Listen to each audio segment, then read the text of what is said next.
नमस्कार, आप देख रहे हैं एमएस टीवी और मैं हूं आपके साथ कंचन। आइए नजर डालते हैं उत्तराखंड की कुछ खास खबरों पर।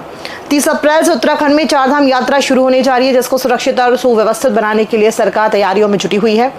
इसको लेकर कैबिनेट मंत्री और जनपद रुद्रप्रयाग के प्रभारी मंत्री सौरभ बहुगुणा ने कहा कि चारधाम यात्रा उत्तराखंड की सबसे प्रमुख यात्रा है, जो यहाँ आन बान शान से जुड़ी हुई है। सरकार इसके लिए बहुत चिंतित भी है और धरातल पर कार्य भी कर रही है। उन्होंने कहा कि हाल ही में मुख्यमंत्री ने चारधाम को लेकर देहरादून में बैठक की थी। वहीं मैंने भी केदारनाथ यात्रा को लेकर एक बैठक की, जिसमें डंडी कंडी वाले लोग, टैक्सी एसोसिएशन, घोड़ा खच्चर वाले लोग, व्यापारी समेत तमाम लोगों को बुलाया गया था और यात्रा को लेकर चर्चा हुई। उनके द्वारा सुझाव भी दिए गए। माननीय मुख्यमंत्री जी ने 10 तारीख को एक समीक्षा बैठक ली थी देहरादून में, और 10 तारीख को ओखीमठ में मैंने भी एक समीक्षा बैठक ली थी चारधाम यात्रा की, जिसमें हमने सारे स्टेक होल्डर्स को बुलाया था। डंडी गंडी वाले थे, हमारे होटल एसोसिएशन वाले थे, हमारे टैक्सी यूनियन वाले थे, एसएसजी की महिलाएं थी, हमारे वहाँ पे जो युवा लोग थे जो प्रभावित होते हैं यात्रा से, जो रोज़गार से, वो थे। बहुत अच्छे अच्छे सुझाव मिले, हमने कुछ इनकॉर्पोरेट भी किए हैं।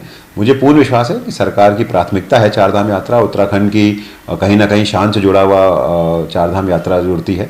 पूरा विश्व की नज़र चारधाम यात्रा पे रहती है और हमारी पूरी कोशिश रहेगी कि जो श्रद्धालु आए उनके लिए यात्रा सुगम भी हो, सुरक्षित भी हो। डॉक्टर बाबा साहब अम्बेडकर का जन्मदिन 14 अप्रैल को पर्व के रूप में मनाया जाता है। इस दिन को समानता दिवस और ज्ञान दिवस के रूप में भी मनाया जाता है। वहीं सूबे के मुखिया पुष्कर सिंह धामी ने कहा कि भाजपा 20 से लेकर 25 अप्रैल तक बाबा साहेब का सम्मान समारोह पूरे प्रदेश में मनाएगी। बाबा साहब का बहुत बड़ा योगदान संविधान बनाने में रहा है। 20 अप्रैल से लेकर 25 अप्रैल तक लगातार डॉक्टर भीमराव डॉक्टर साहब के सम्मान समारोह पूरे प्रदेश के अंदर होने हैं। उनका बहुत बड़ा योगदान देश के संविधान को बनाने में रहा है। तमाम प्रकार के चुनौतियों का उन्होंने सामना किया और देश को सामाजिक समरसता और एकता का मंत्र देने का काम बाबा साहब ने किया, और बाबा साहब के सपनों को साकार रूप देने का काम आज देश के प्रधानमंत्री आदरणीय मोदी जी कर रहे हैं और लगातार उन सभी सपनों को साकार कर रहे हैं जो बाबा साहब के सपनों में थी, और लगातार देश उसी दिशा में आगे बढ़ रहा है। प्रदेश कांग्रेस मुख्यालय देहरादून में आज वरिष्ठ कांग्रेस उपाध्यक्ष सूर्यकांत धस्माना के द्वारा प्रेस वार्ता की गई। इस दौरान उन्होंने महंगाई के मुद्दे को उठाया और कहा कि भाजपा की केंद्र व राज्य सरकार लगातार आमजन पर महंगाई की मार कर रही है। पेट्रोल डीजल के दाम पहले से ही बढ़े हुए हैं। वहीं प्रदेश में गैस सिलेंडर के दामों में भी 50 रुपए की वृद्धि की गई है। साथ ही अब बिजली के दामों को भी बढ़ाकर आम जन पर आर्थिक बोझ बढ़ाया गया है, जिसको लेकर 13 अप्रैल को प्रदेश भर में कांग्रेस राज्य व केंद्र सरकार का पुतला दहन करेगी। तो राज्य में राज्य की सरकार और केंद्र की सरकार जिस तरह से रसोई गैस की कीमत बढ़ाई गई, 50 रुपये गैस का सिलेंडर रसोई गैस का, और इसी प्रकार से पेट्रोल डीजल की कीमतों में राहत देनी चाहिए थी। कच्चे तेल की अंतर्राष्ट्रीय कीमतें लगातार गिर रही हैं। सरकार ने बजाय जनता को राहत देने के 2 रुपये एक्साइज पेट्रोल में, 2 रुपये एक्साइज डीजल में बढ़ा दिया। जो राहत जनता को देनी चाहिए थी, 36,000 करोड़ रुपया जनता की जो खाते में जाना चाहिए था, वो केंद्र सरकार चोरी से उस पैसे को ले गई। तो केंद्र सरकार और राज्य सरकार की जो जन विरोधी नीतियां हैं, महंगाई विशेष तौर पे है, उनके खिलाफ 13 तारीख को पूरे प्रदेश के जनपद स्तर पर हमारे महानगर और जिला कांग्रेस कमेटियां राज्य सरकार और केंद्र सरकार का पुतला दहन करेंगी। हनुमान जयंती शनिवार, रविवार और अंबेडकर जयंती के अवकाश पर पर्यटन नगरी मसूरी में पर्यटकों का हुजूम उमड़ पड़ा। इस दौरान मसूरी देहरादून मार्ग पर पानी वाले बैंड से जाम लगना शुरू हो गया है और वाहन रेंगते हुए नजर आए। वहीं गलोगी धार पर पर्यटकों के साथ ही स्थानीय लोग भी घंटे जाम में फंसे रहे। भारी संख्या में पर्यटकों के मसूरी पहुंचने पर व्यवस्था चरमरा गई। 15 फरवरी 2024 को विभाग द्वारा इसका भूमि पूजन कराया गया था, जिसका कार्य जून 2024 तक समाप्त होना था, लेकिन विभाग की लापरवाही के चलते अभी तक 20% भी काम नहीं हो पाया है और पर्यटकों के साथ ही स्थानीय लोगों को भी जान जोखिम में डालकर यहां से गुजरना पड़ता है।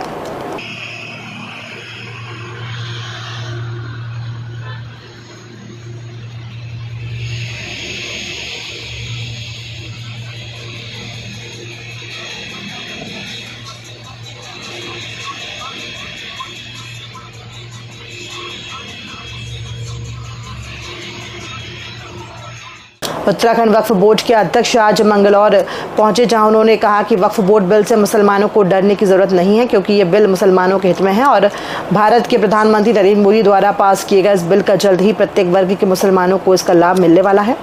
उन्होंने ये भी कहा कि जहां जहां उनके पुतले फूके गए हैं उसी जगह पर मेरा भरपूर स्वागत किया जा रहा है। तमाम मुसलमान उभर के आ रहे हैं और कह रहे हैं न दूरी है न खाई है, मोदी हमारा भाई है। ये साफ साफ दिख रहा है इससे कि अब देश का जो मुस्लिम तबका है, जो गरीब तबका है, जो यतीम मिस्कीन बेवा बहनों का हक था, जो वक्फ मिलना चाहिए था उन्हें, उस वक्फ के ऊपर चंद अमीर लोग डाका डाल के बैठे थे। उन गरीबों को, उन अमीरों से हक लेकर उन गरीबों को देना, ये जिम्मेदारी, ये नई उम्मीद में दिखी है।